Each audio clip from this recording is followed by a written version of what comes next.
അധ്വാനിക്കുന്നവരും ഭാരം ചുമക്കുന്നവരുമാണ് ഏറ്റവും കൂടുതൽ ദൈവാലയത്തിൽ വരുന്നത്. അവരുടെ പ്രശ്നം സാമ്പത്തിക ക്ലേശങ്ങളല്ല, അവരുടെ പ്രശ്നം മനപ്രയാസങ്ങളാണ്, മനപീഡകളാണ്.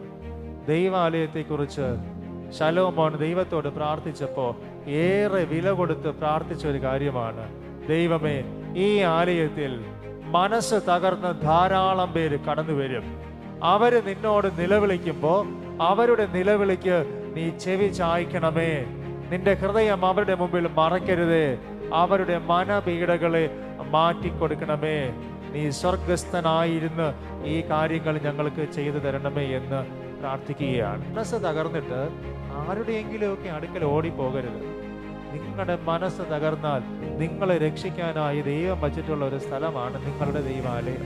അവിടെ ഓടി വന്ന് ദൈവത്തോട് പറയണം. ദൈവത്തിന്റെ വാഗ്ദത്തമാണ്, മനസ്സ് തകർന്ന് ഹൃദയം നുറുങ്ങിയവർക്ക് യഹോവ സമീപസ്ഥൻ, മനസ്സ് തകർന്നവരെ അവൻ രക്ഷിക്കും. മനപീഡയോടുകൂടി ആര് ദൈവസന്നിധിയിൽ വന്നാലും ദൈവം അവരുടെ ജീവിതത്തിൽ ഇടപെടും.